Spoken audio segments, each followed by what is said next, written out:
ध्रुव तारा धारावाहिक की आगे की कहानी में शौर्य का क्या होगा, अंग्रेज डगलस और देवगढ़ की फाइट का क्या हुआ, भाई जी शो में रहेंगे या इनका किरदार खत्म हो जाएगा, क्या ध्रुव तारा का पुनर्जन्म होगा।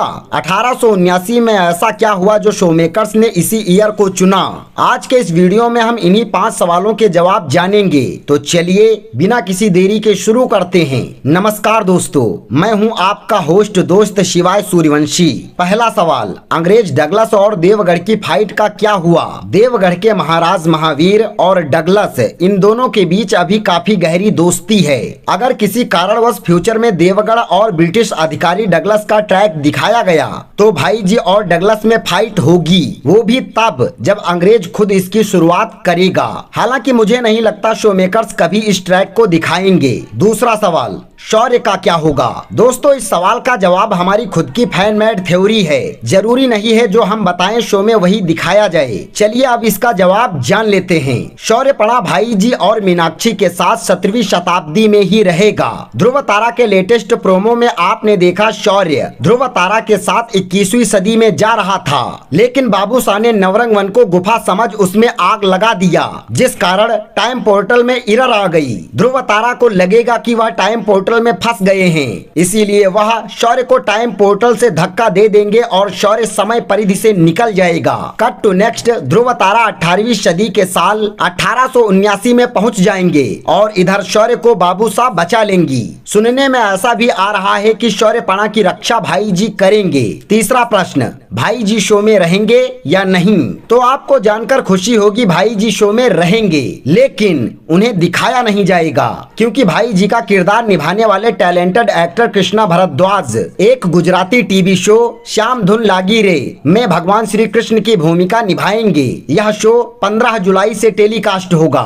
सो अब जब कभी भविष्य में शौर्यपणा को दिखाया जाएगा तभी भाई जी की री एंट्री होगी। चौथे प्रश्न का उत्तर है ध्रुव तारा का पुनर्जन्म होगा। ध्रुव राजकुमार बनेगा और तारा गरीब परिवार की कृष्ण भक्त होगी। आपको जानकर खुशी होगी कि इस बार ध्रुव तारा की जिंदगी में एक और लड़की आएगी जो ध्रुव से बहुत प्यार करती होगी। एक पुरुष उस हवा का भी दुश्मन होता है जो उसकी प्रेमिका को छू के गुजरती है। तारा तो सूर्य प्रताप के साथ एक पत्नी की तरह रहती थी। भले ही कर्तव्यों के निर्वहन करने के चक्कर में ध्रुव ने तारा को कभी कुछ नहीं कहा, लेकिन कहीं ना कहीं पुरुष होने के नाते ध्रुव को चुभन तो जरूर होती होगी। अब कुछ लोग कहेंगे प्यार में संदेह की गुंजाइश नहीं होती, तो उन्हीं के लिए ध्रुव तारा के नए अध्याय में एक और लीड हीरोइन रश्मि गुप्ता की एंट्री कराई जा रही है। अब देखना यह है कि जब रश्मि गुप्ता ध्रुव के नजदीक होंगी तब तारा को उनसे ईर्ष्या होती है या नहीं। पांचवा सवाल, 1879 में स्पेशल क्या है। दोस्तों, ध्रुव तारा के देवगढ़ का ट्रैक साल 1638 के टाइमलाइन का था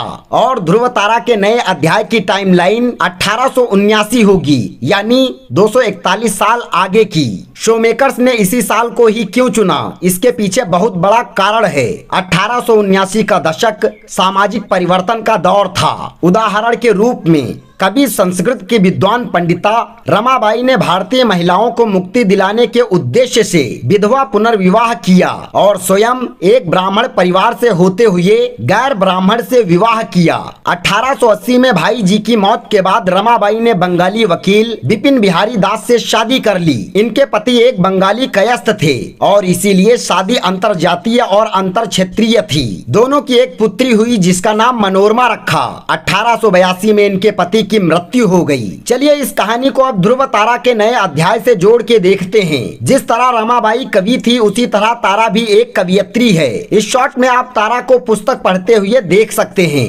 जैसे रमाबाई एक ब्राह्मण कन्या थी, वैसे ही तारा भी एक गरीब ब्राह्मण घर की लड़की है। यह कंफर्म हो चुका है। ध्रुव एक राजकुमार है, ये तो कंफर्म है, लेकिन कहा यह भी जा रहा है कि ध्रुव एक बंगाली है। 2 साल बाद रमाबाई के पति की डेथ हो गई थी। सो ऐसा भी हो सकता है कि ध्रुव मर के फिर से 21वीं सदी के उसी टाइम जॉन में पहुंच जाए जहां से उसने 21वीं सदी को छोड़ा था। हालांकि इस ट्रैक को with proof and by logic present किया जाएगा। दोस्तों, पंडित रमाबाई ने अपने जीवन काल में 2 बड़े विकराल अकाल और एक भयानक प्लेग का सामना किया था। अकाल और प्लेग के बीच अपने पूरे परिवार को खो देने वाली रमाबाई दूसरों की मदद के लिए अंग्रेजी हुकूमत तक से भिड़ गई थी। उन्होंने अनाथ बच्चों, लड़कियों, विधवाओं, अकेली छोड़ दी गई स्त्रियों को न केवल इन महामारियों से बचाया बल्कि उन्हें अपने आश्रम में आश्रय देकर पढ़ाया लिखाया और धन कमाने के गुण सिखाए। मुझे ध्रुव तारा की अपकमिंग स्टोरी रमाबाई के जीवन से प्रेरित लग रही है। आपकी इस विषय पर क्या राय है हमें कमेंट करके जरूर बताएं और अगर आपके पास भी ऐसी कोई जानकारी है तो हमें जरूर बताएं, हम उस पर विस्तार से चर्चा करेंगे।